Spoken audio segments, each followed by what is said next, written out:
Indonesia itu hanya terdaftar ya 100.000 TKA, bandingkan dengan tenaga kerja yang ada di Indonesia itu sudah 50 juta misalnya begitu. Jadi betapa masih komposisinya masih sangat kecil sekali. Padahal menurut satu riset TKA itu masih bisa ditoleransi sampai 10%. Nah ini kurang dari 1%. Jadi kekhawatiran itu tidak terlalu dikhawatirkan begitu. Dan ingat TKA ini tidak masuk pada zaman sekarang saja, tetapi sudah pada tahun 67 dengan Undang-Undang Nomor 1 Tahun 67 penanaman modal asing pada waktu Soeharto baru berkuasa itu langsung undang-undang yang dikeluarkan pertama adalah Undang-Undang penanaman modal asing 1 Tahun 67 yang konsekuensinya adalah membawa para tenaga kerja asing tersebut. Debirokratisasi apa yang saya maksud adalah di dalam pasal 22 itu meniadakan IMTA, izin mempekerjakan tenaga kerja asing, tetapi hanya cukup RPTKA, rencana penggunaan tenaga kerja asing. RPTKA itu sebenarnya kan bukan izin. Saya merencanakan akan mempekerjakan ini, saya susun semacam proposal, saya kirim ke Kemenaker, kemudian disahkan, itu sudah cukup. Kalau dulu enggak, di samping RPTKA setelah disahkan kemudian mengajukan izin namanya IMTA. Nah sekarang IMTA sudah nggak ada. Itu berarti ada birokratisasi mengenai penggunaan TKA ini. Ini nanti efeknya investasi asing bisa mungkin terstimulus dengan adanya kemudahan menggunakan tenaga kerja asing tersebut.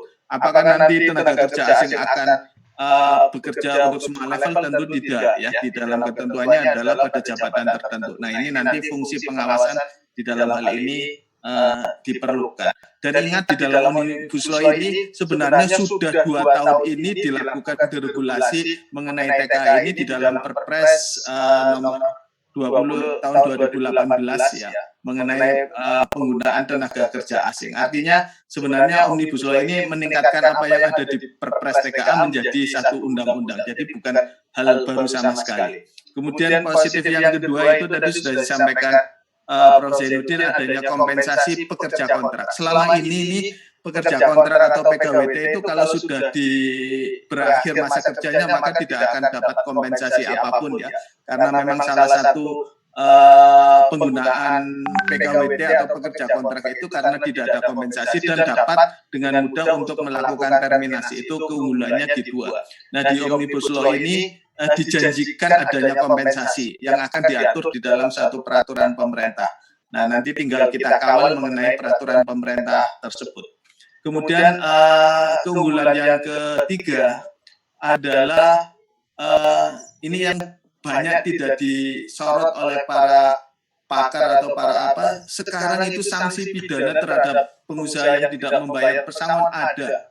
Ya, sanksi pidananya ada. Selama ini kalau pengusaha melakukan PHK kemudian tidak diberi pesangon itu nggak ada sanksi pidananya kecuali pasal 167 kalau PHK-nya karena usia pensiun itu ada. Nah sekarang ini semua PHK kalau tidak membayar pesangon itu bisa dipidana. Jadi di pasal 156 mengatakan harus membayar pesangon, kemudian di pasal 18 5 ayat 1 itu ada pidananya. Artinya apa? Nanti kalau pengusaha yang mem-PHK kemudian tidak membayar pesangon, maka bisa diproses pidananya. Dan kita tahu bahwa sanksi pidana ini sanksi yang paling ditakuti oleh pengusaha. Artinya mungkin kalau proses yang lain itu dia bisa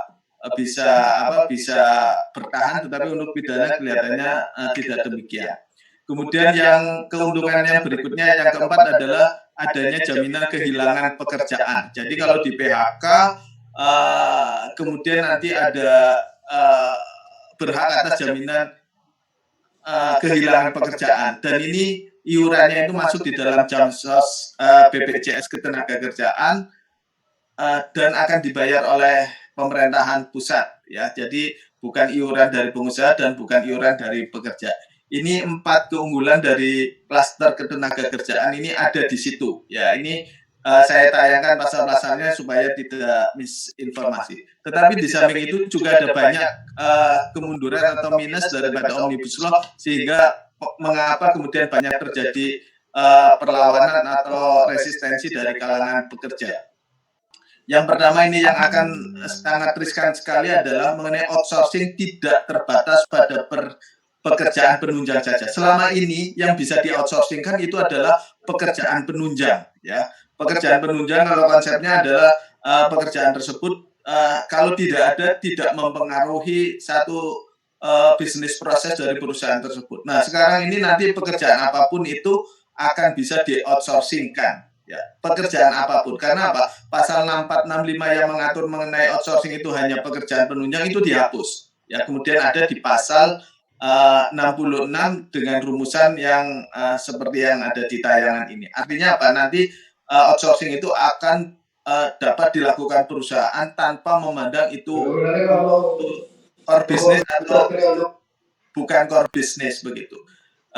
Dan ini outsourcing ini bisa mempekerjakan pekerjanya dengan konsep pekerja kontrak atau PKWT. Di dalam pasal 59 salah satu tambahan pekerjaan yang bisa di PKWT-kan adalah pekerjaan tidak tetap. Nah, perusahaan outsourcing atau yang selama ini kita sebut sebagai PPJP, perusahaan penyedia jasa pekerja, itu dianggap sebagai pekerjaan tidak tetap. Jadi nanti perusahaan akan mengoutsourcingkan kepada perusahaan outsourcing dan perusahaan outsourcing akan mempekerjakan bekerja dengan kontrak dan kontrak ini tanpa batas waktu seperti yang undang-undang yang lama. Ya. Kemudian yang kedua, pengaturan PKWT yang tanpa batas waktu dan ada tambahan jenis pekerjaan tidak tetap. Ya, kalau yang dulu pengaturan kontrak itu ada rumusnya 212. Kontrak pertama 2 tahun, perpanjangan 1 tahun, kemudian pembaharuan 2 tahun. Maksimal kalau dimaksimalkan 5 tahun. Nah, sekarang ini terserah pada kesepakatan kerja antara perusahaan dengan pekerja. Loh, tapi kan pekerja boleh tidak menyepakati. Pilihannya kalau sepakat tidak sepakat mungkin tidak memilih untuk tidak sepakat, tapi pilihannya kan bukan itu, kerja atau tidak kerja. Ya lebih baik dia bekerja daripada jadi pengangguran. Istilahnya kalau orang di lapangan bilang lebih baik saya tetap bekerja meskipun saya bukan bekerja tetap begitu. Itu faktanya demikian ya. Nah, di dalam Undang-Undang RUU Cipta Kerja ini dikatakan bahwa waktu pekerjaan tersebut adalah ditentukan di dalam perjanjian kerja, jadi tanpa dibatasi waktunya tersebut. Dan jadi ada tambahan 5 jenis pekerjaan, 4 jenis pekerjaan yang bisa di PKWT adalah salah satunya pekerjaan tidak tetap tersebut.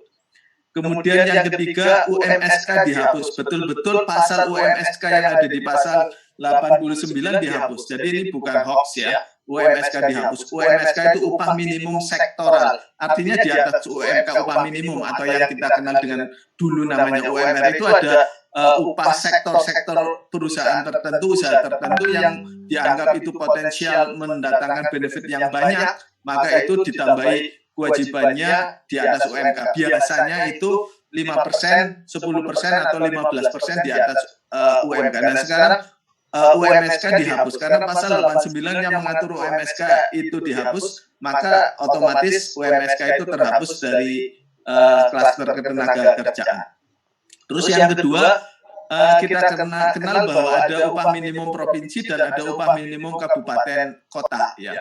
Nah, sekarang ini UMK itu kabupaten kota itu hanya alternatif. Berarti kalau tidak ditetapkan tidak masalah ya.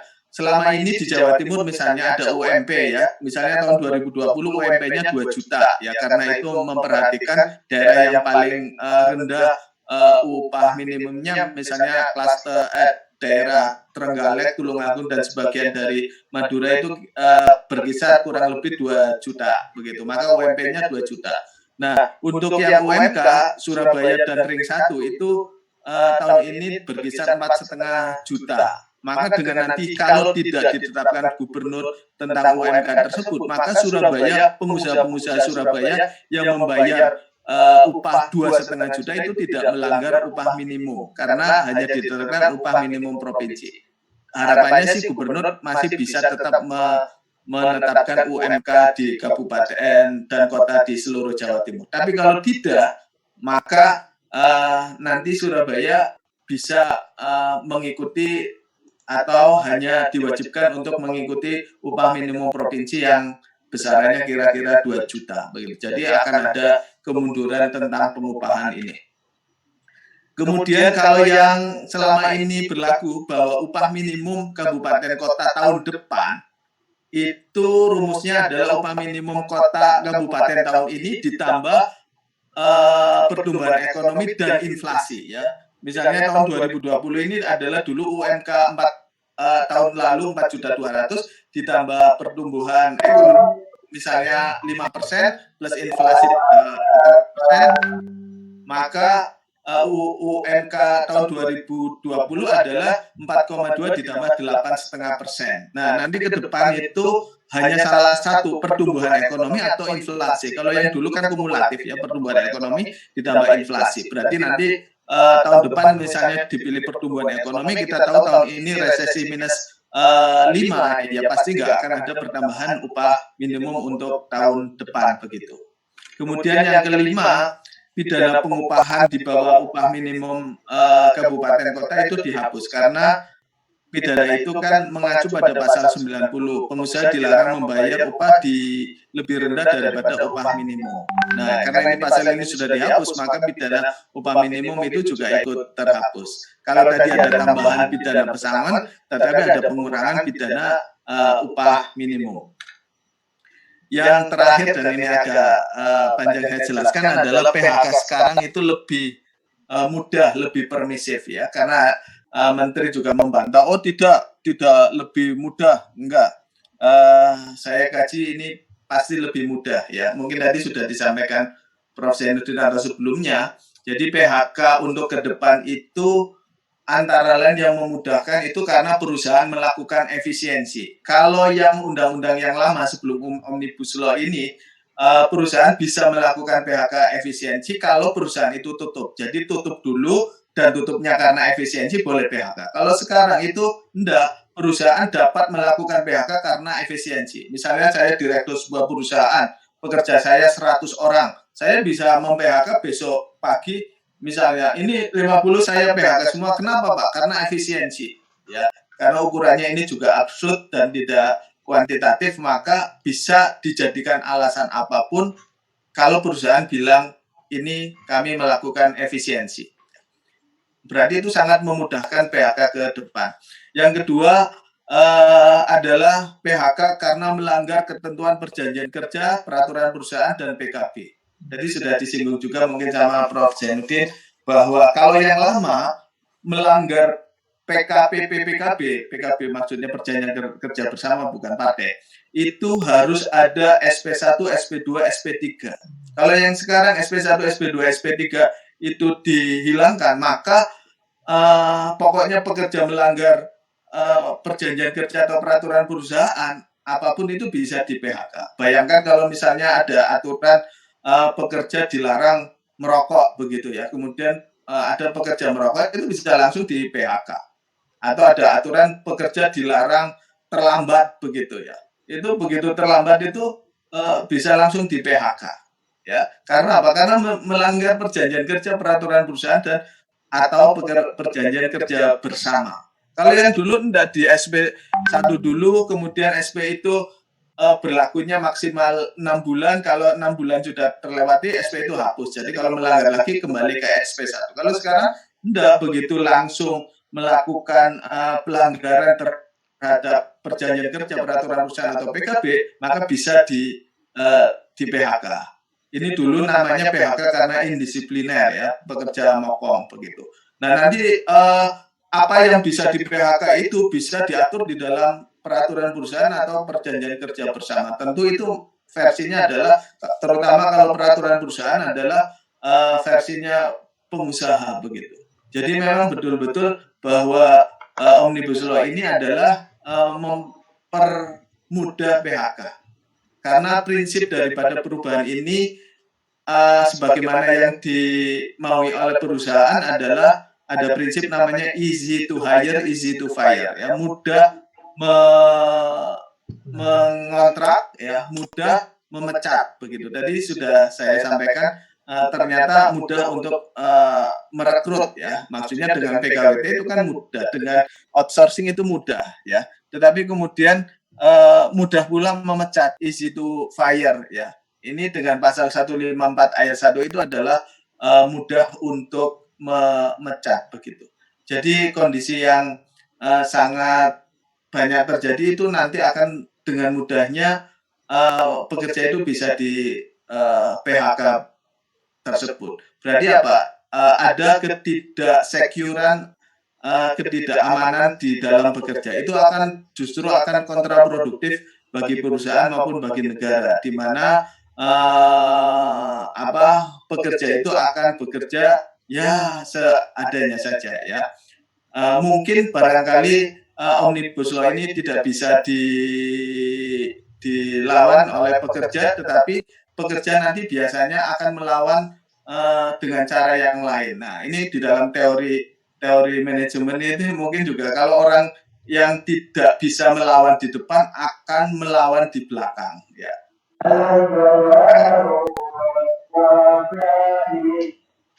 Akan melawan di belakang. Sebagai gambaran yang terakhir, ada sebuah cerita ya. Ini ingin saya menggambarkan bahwa orang yang, karena dulu saya sebelum dosen juga pernah di korporasi memanage beberapa orang ya. Jadi orang-orang yang biasanya tidak mampu melawan di depan itu senangnya melawan di belakang. Ini ada cerita di Bandara Tokyo ya. Ada seorang Amerika yang sedang check-in ya. Dia membawa koper yang sangat bagus sekali, tapi kemudian koper tersebut disenggol sama petugas check-in tersebut. Glodak, marah orang Amerika tersebut, misui petugas check-in di Jepang ya. Dia diam saja. Nah, begitu orang Amerikanya itu selesai dari check-in, orang Indonesia giliran check-in berikutnya. Tanya ke orang Jepang itu, sampean kok dipisui kok diem aja, sampean tidak melawan. Iya saya diem saja, tapi bukan berarti saya tidak melawan. Loh tadi diem aja, iya. Karena kalau saya melawan di depan, saya akan dipecat sama perusahaan. Terus sampai melawannya gimana? Saya melawannya di belakang. Bentuknya gimana? Dia check-in ke New York ya. Saya beli kopernya ke Australia. Itulah bentuk perlawanan saya yang sejatinya. Karena saya tidak melawan di depan, saya melawan di belakang ya. Ada cerita lain satu lagi.